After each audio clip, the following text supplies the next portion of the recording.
उल्टा चश्मा यूसी में दोस्तों आपका स्वागत है। मैं हूं आपके साथ राशिद ज़हीर। 80 सीट लोकसभा की उत्तर प्रदेश में और 40 सीटें बिहार के अंदर।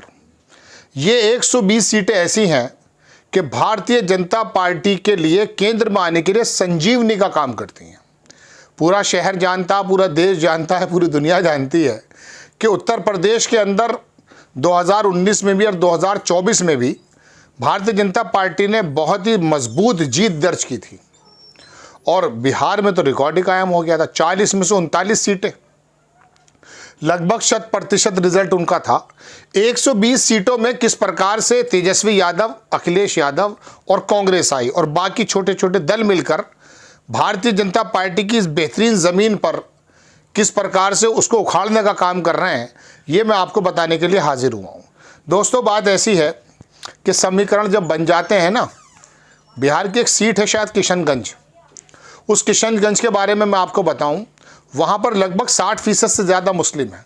किसी भी सूरत में वो भारतीय जनता पार्टी जीत नहीं पाती। वजह उसकी क्या है? चूँकि समीकरण मुस्लिम्स का है। MY समीकरण दरअसल बिहार से ही चला दोस्तों, और बिहार के अंदर ये बात हुई कि आखिरकार ये मुस्लिम यादव का जो समीकरण है, इसके साथ थोड़ा सा अगर OBC मिल जाता है तो हालात ये होते हैं कि भारतीय जनता पार्टी को अपनी जीत बचाना मुश्किल हो जाता है। अब मैं आपको थोड़ा सा जातिवाद भी समीकरण बताऊंगा और सीट के हिसाब से भी। NBT ने छापा कि लोकसभा चुनाव 2024 यूपी बिहार में विपक्ष के MY कोड का तोड़ क्या, 120 सीटों पर फंस गई बीजेपी। इसके अंदर तमाम आंकड़े वो बताए गए हैं कि यूपी और बिहार में मुस्लिम यादव की अच्छी खासी आबादी है।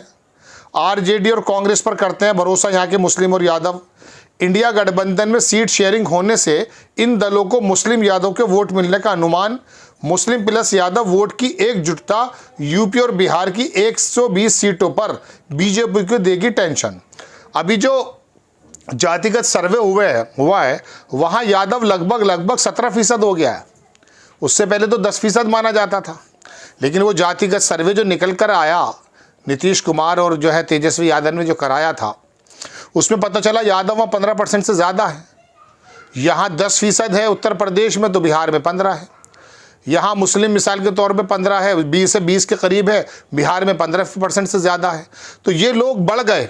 अब इनके दोनों के समीकरण से होगा यूँ कि अगर इन्होंने, यानी कि तेजस्वी यादव की पार्टी और अखिलेश यादव की पार्टी कांग्रेस के साथ मिलकर और बाकी दलों से अगर बात चल रही है, कुछ ऐसे कैंडिडेट उतार दिए, तो जो उत्तर प्रदेश में 62+2 ये 2 सीटें जो मिली थीं उत्तर भारतीय जनता पार्टी को, उसमें डेंट लगने के 100% आसार दिखाई दे रहे हैं। एक बात मैं और भी बता देता हूँ, एंटी इनकम्बेंसी भी एक फैक्टर होता है।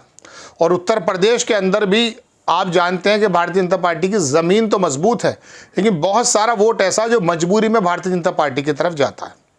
वो लोग देना नहीं चाहते, लेकिन चूंकि सामने मुलायम सिंह होते हैं या मायावती होती हैं तो उनको नहीं देते। लेकिन कांग्रेस 17 सीटों पर जो इस समय इलेक्शन लड़ने जा रही है, मैंने पिछले एपिसोड में भी आपको बताया था, उन 17 सीटों में अगर उन्होंने, मैं कहता हूं कि कास्ट का ध्यान रखते हुए ऐसे कैंडिडेट को उतारा जो मैं पहले कई बार बता चुका, जो अपर कास्ट के हों, जो अपने वर्ग में 1,50,000 1.5 लाख वोट लाने की सामर्थ्य रखते हों, तो आप यकीन मानिएगा 17 में से 10-12 सीटें कांग्रेस आई निकाल देगी। यही फार्मूला लागू होता है अखिलेश यादव पर। और ये तमाम 120 सीटों में अगर 30 सीटें भी घट गईं दोनों जगह को मिलाकर, तो भारतीय जनता पार्टी 330 से 272 पर आ जाती है। और अभी तो पूरा देश बचा है। मध्य प्रदेश में उनके जो है घटने के चांस हैं, हरियाणा में घटने के चांस हैं, दिल्ली में घटने के चांस हैं, कर्नाटक में घटने के चांस है। तो ये 250 का आंकड़ा नहीं छू पाएंगे, ऐसा भी बुद्धिजीवियों का, राजनीतिक पंडितों का कहना है। मुस्लिम यादव समीकरण इनको वाकई थोड़ा सा दरकिनार कर दिया गया था, लेकिन कांग्रेस आई का जो एक सर्व समाज को लेकर चलने का तरीका है, कांग्रेस आई, मैंने आपको कई बार बताया कि वो जातिवाद बातें नहीं करती है, धर्मों की बातें नहीं करती है, और उनका जो कैंडिडेट होता है वो ज़्यादातर एक्सेप्टेबल होता है हर एक वर्ग के लिए। अगर मजबूत कैंडिडेट खड़े कर दिए गए तो मुरादाबाद में अजरुद्दीन जीत चुके हैं, अनु टंडन के फादर थे वहाँ पर, वो जीत 2009 में तो 22 सीटें आ गई थी। तो बहरहाल बात यह है कि पिछड़ों का थोड़ा वोट पर अगर कंसंट्रेट बिहार के अंदर हो जाए, बिहार के अंदर अति पिछड़ा जो वोट है वो ज़्यादातर दोस्तों 36% के करीब है, वो जाता है भारतीय जनता पार्टी में, और 23% जो पिछड़ा वोट है वो जाता है तेजस्वी यादव की पार्टी राष्ट्रीय जनता दल को। अगर उस 36% में 5-7% की भी कमी आ गई और नीतीश कुमार के कैंडिडेट जहां पर खड़े होंगे वहां अगर कांग्रेस के लोगों को टिकट मिला, तो आप यकीन जानिए जो एंटी नीतीश वहां हवा बह रही है और तेजस्वी यादव के पक्ष में जो हवा बह रही है, इस बार बिहार का चुनाव पूरे देश के सामने एक ऐसी नज़ीर रखने वाला है कि वो पता चल जाएगा कि वाकई यहाँ से जेपी या लोहिया क्यों उभरे थे।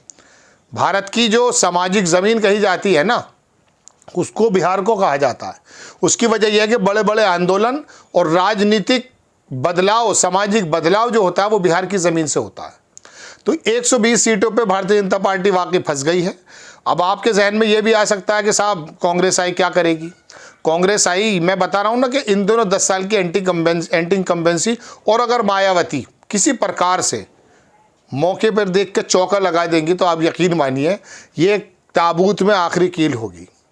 22 जनवरी जैसे कितने भी आयोजन कर ले भारतीय जनता पार्टी, अगर मायावती इस गठबंधन के साथ आ जाती एंड मोमेंट में, जैसा कि लगता भी है, हो सकता है वो आ जाएं, काशीराम की तमाम विरासत को बचाने के लिए अगर वो आगे बढ़ गई, अपना जो उनका एम्पायर है, भाइयों के पास जो एक अकूत संपत्ति है, अगर उसको बचाने में लगी रही तो काशीराम की तमाम विरासत ख़त्म हो जाएगी।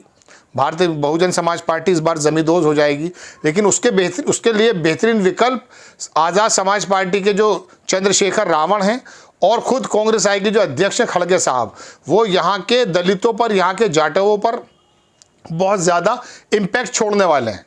और इस तरह के लोकल अगर छतरप मिला लिए गए तो गुजरात की स्थिति में आपको बताऊं, इस बार से पिछली बार जो इलेक्शन हुआ था वहाँ वो हार्दिक पांड्या था, क्या नाम, एक जिग्नेश था, इस अल्पेश ठाकुर, एक दो तीन ये लोकल छतरप थे।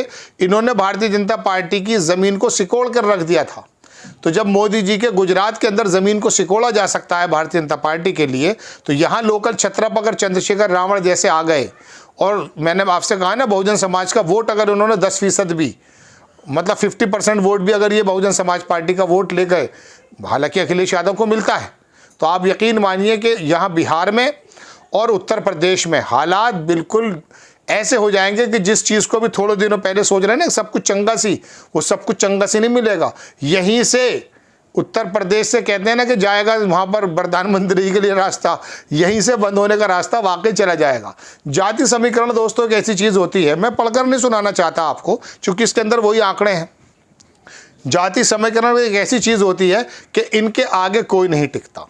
एक साहब हैं वो कह रहे थे कि भारत जो है वो कृषि प्रधान देश नहीं है, जाति प्रधान देश है। आज हमारी विडंबना है, मैं इसे बदकिस्मती भी कहता हूं कि हमारे जो वोटर्स है वो सबसे पहले तो अपना जाति देखता है, धर्म देखता है, पार्टी देखता है, देश का नंबर तो बहुत बाद में आता है। 10-15 साल 20 साल पहले ऐसी स्थिति नहीं थी।